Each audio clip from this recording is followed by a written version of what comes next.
Halo, Assalamualaikum warahmatullahi wabarakatuh. Selamat siang, salam sejahtera untuk kita semuanya. Semoga pada siang hari ini kita semua berada dalam kondisi sehat walafiat. Amin ya robbal alamin. Anak-anak, materi BK minggu ini yakni mengenai mengatasi kejenuhan dalam belajar. Tujuannya yakni yang pertama adalah mengidentifikasi berbagai macam penyebab kejenuhan dalam belajar. Yang kedua, menjelaskan bagaimana cara mengatasi kejenuhan dalam belajar.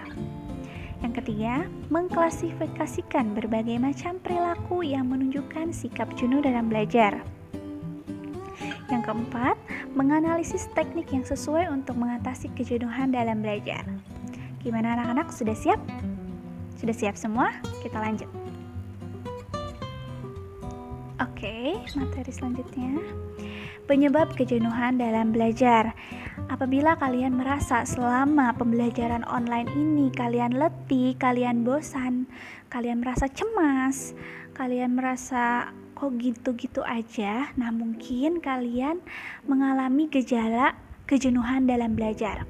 Sekarang kita lihat apa saja sih penyebabnya. Yang pertama adalah tidak fokus pada tujuan. Nah, anak-anak mempunyai tujuan dalam belajar itu harus. Misal seperti ini tujuannya. Aku harus mendapatkan nilai 95 dalam pelajaran matematika misalkan. Atau aku harus hadir tiap hari dalam setiap pelajaran online dengan maksimal. Nah, tujuan seperti itu bagus anak-anak. Karena tujuan itu membuat kita semangat dalam belajar. Nah, bagi kalian yang tidak memiliki tujuan, kalian akan merasa bosan nih, merasa kok tiap hari gini-gini aja ya, rutinitas tertentu gitu. Jadi kalian merasa monoton karena nggak punya target gitu. Sehingga kalian merasa jenuh.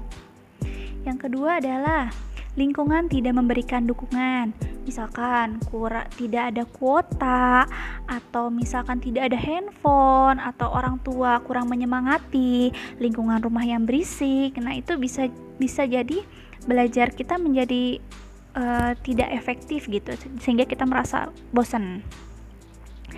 Yang ketiga adalah strategi belajar yang asal-asalan. Nah, anak-anak, belajar itu adalah ibaratnya persiapan kita dalam menghadapi perang. Dalam artian perang ini ulangan gitu ya. Jadi tidak bisa belajar itu sehari semalam langsung jadi besoknya langsung bisa. Nah, belajar itu harus dilatih tiap hari terus menerus secara kontinu. Nah, mungkin yang belajarnya yang langsung, kalau istilahnya yang semalam jadi belajar besoknya langsung ulangan gitu, disebutnya tuh itu teh ya, itulah pokoknya. Mungkin itu kalian salah strategi. Yang keempat adalah tidak punya waktu istirahat. Teman-teman, anak-anakku sekalian, badan kita itu perlu juga loh untuk istirahat, untuk tidur siang, untuk makan makanan yang bergizi. Jangan sampai karena kita mau kejar target juga, kita lupa untuk mengistirahatkan badan kita, terus-terusan belajar. Nah, itu bisa jadi letih ke otak, ke badan juga, itu jadi jenuh. Yang kelima adalah ingin hasil yang instan. Misalkan ingin hasil yang instan itu adalah ingin langsung ulangan pertama dapat nilai 100, ulangan kedua 100. Nggak bisa, teman-teman. Nah, sifat yang seperti itu adalah yang juga bisa jadi penyebab belajarnya jadi bosan, karena kalian jadi gampang menyerah gitu. Kok aku nilai ulangan pertamanya 50 misalkan. Jadi bosan dan jangan seperti itu ya. Nah, itu jadi penyebab juga. Lanjut. Macam-macam keletihan belajar. Nah, keletihan indera. Bisa juga ya kalian jenuh dalam belajar itu karena kalian mengalami lelah di panca indera kalian. Karena kalian terlalu sering memegang handphone, melihat layar, itu mata kalian bisa sakit. Nah, ini juga bisa jadi penyebabnya.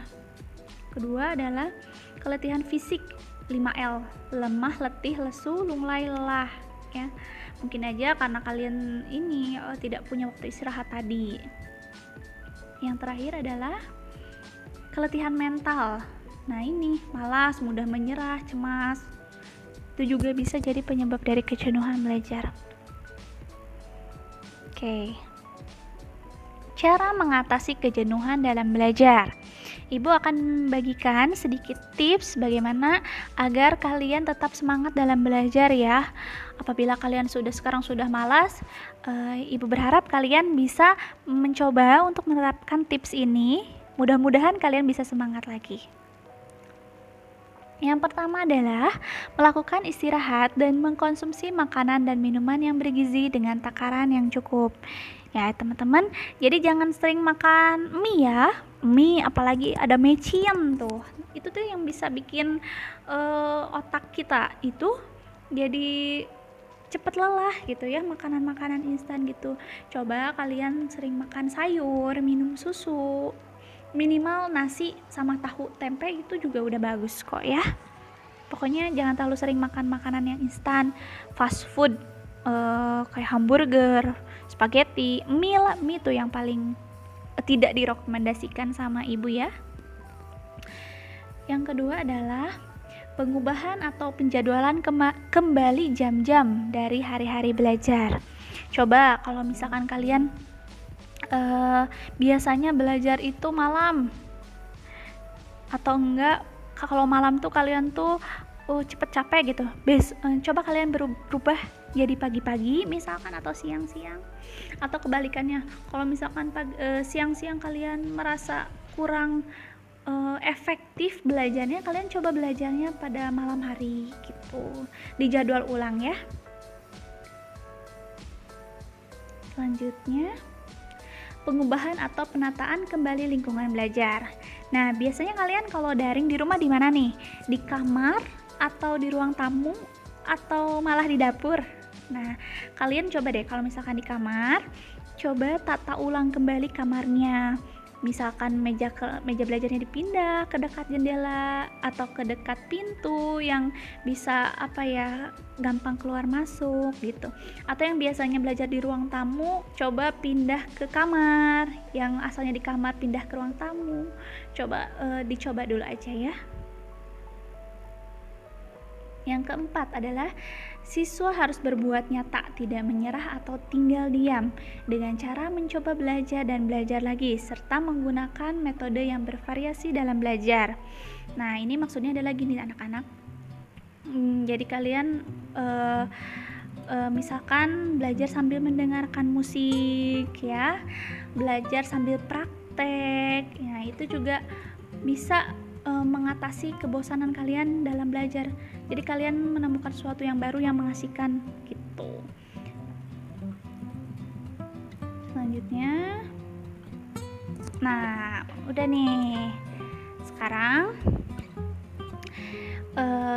kalian silahkan jawab pertanyaan-pertanyaan ini ya.